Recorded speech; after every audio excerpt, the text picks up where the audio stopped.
Isang mapagpalang araw po sa ating lahat at welcome po sa ating panibagong video. Ngayon po ay mangunguha tayo ng saang na shell at saka mamamana rin tayo.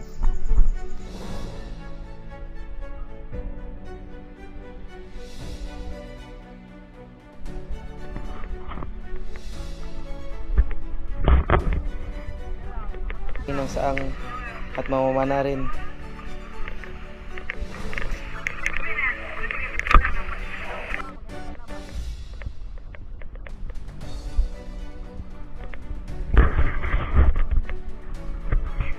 Salamat nga po pala sa Panginoon guys kasi malinaw ang dagat na yun at saka low tide pa. Hindi na tayo mahirapan sa pagsisid at sa paghanap ng mga saang.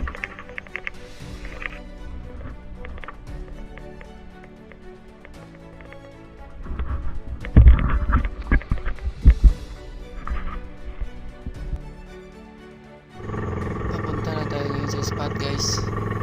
Diyan pala tayo mumuha sa bandang may parola. Shout out ka po pala ka Joseph Baligot, Junix Agunudmiet, Carbolt, Jeffrey Tambulian, Nasty ML, Ka-Fishing, Olayda Adventure at Kapangandoy TV. Maraming salamat po sa inyo. Walang sawang pagsuporta at panonood ng aking video. God bless po sa inyong lahat at ingat po kayo palagi. At sa mga bago pa lang sa aking channel, paki-subscribe na rin po. At i-click nyo rin po yung notification bell para lagi kayong updated sa ating mga panibagong video na ating gagawin. Maraming salamat sa inyo po. God bless po sa ating lahat. Nandito na tayo ngayon sa spot. Bali, maliit na pana na pong gamit namin ngayon at saka sa aking kapatid.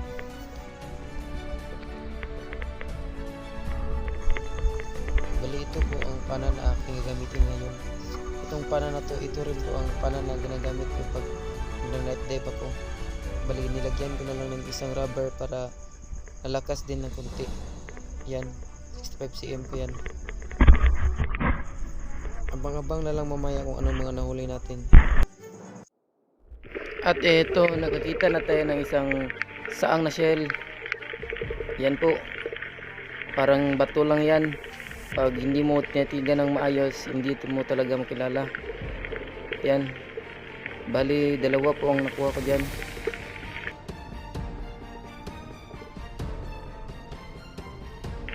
At yan naman ang isa na nakuha natin. Yan, malapit lang sila.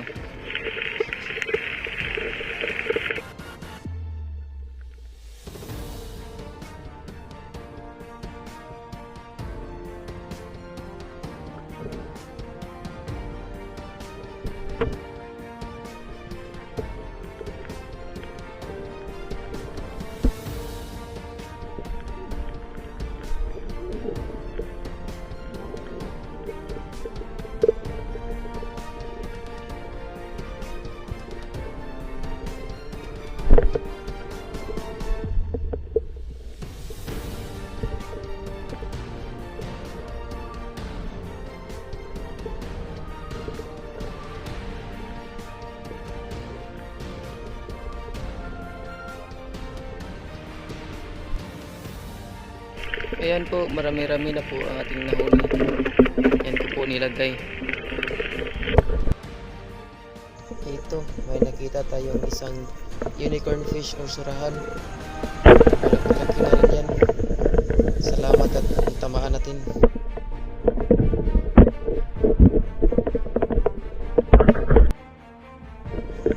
At ito, nakuha na natin. Malaki na rin yan guys. Nasa kalating kilo na rin yan. At napakasarap po na klase na isda yan. Masarap po yan sa inihaw.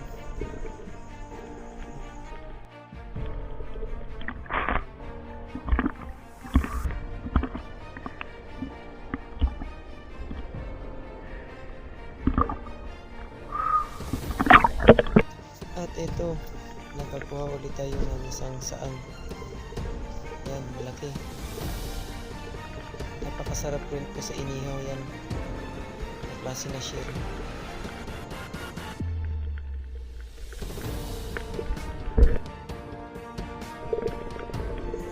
Ayan, marami-rami na tayo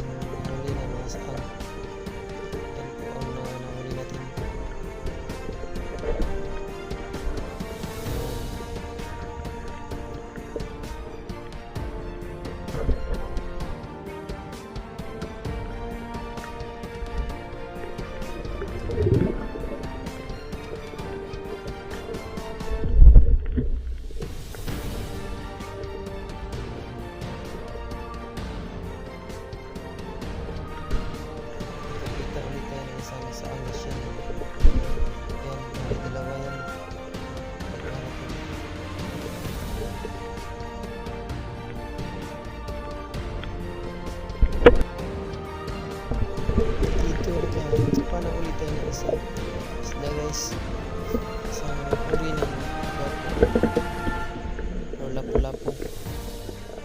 Yan. Hindi na natin nakuna ng video yung actual na pagtira. Okay lang, importante na huli natin.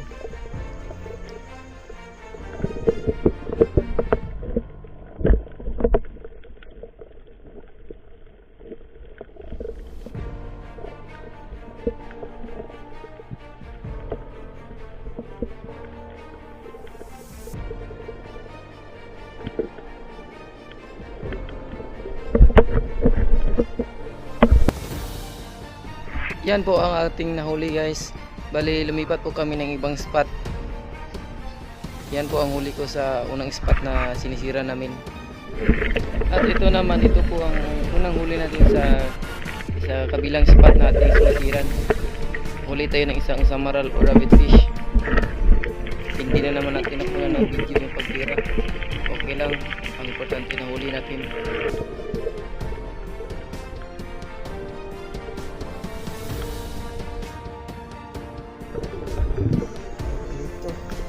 Kuha na naman tayo ng isang saang na shell. Sa pagkuha pala ng shell na ito, kailangan matalas ang ating patingin para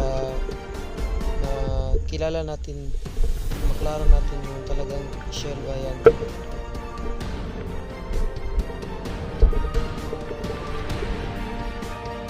At ito, nakahuli ulit yung isang samaran at hindi na naman natin nakuha ng video. Halos sa lahat ng ating nahuli na isda ngayon, hindi ko nakuha ng video kasi nag-focus ako sa saang dahil maliit lang po ang pana na ginagamit ko. Nagmawasakali lang ako na makahuli. Ayan, nakahuli po ang aking kapatid ng isang sunugan. Paki-comment po guys kung anong tawag sa inyo sa isdang yan.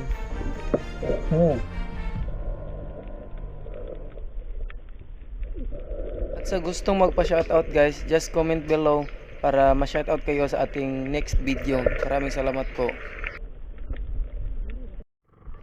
At ayan guys, umuwi na kami kasi hapon na po at eksakto na po ang mga nahuli namin. Salamat sa Panginoon sa blessings na binigay niya. Yan po pala ang huli ko niyan guys. At saka yan, sweet lips or lip tea sa aking kapatid yan. At shoutout na rin nga po pala sa ating mga local na espero. Ingat po tayo palagi at manalangin tayo sa ating pag-dive para mayroon tayong guidance galing sa Panginoon. Nandito na tayo sa bahay guys. Ito nga po pala ang lahat ating nahuli. Yan po ang isda na huli natin. Yan. Bali hindi po natin na-videohan ang mga ibang isda niyan. Pero okay lang, importante nakahuli talaga tayo. Salamat nga po pala sa Panginoon sa mga biyayang binigay niya sa amin ngayon. At saka sa safety dahil nakauwi kami ng maayos ngayon. Thank you Lord. At please pakisupport na rin po guys aking FB page na Rodel Spearfishing Adventure. Maraming salamat po sa inyong lahat.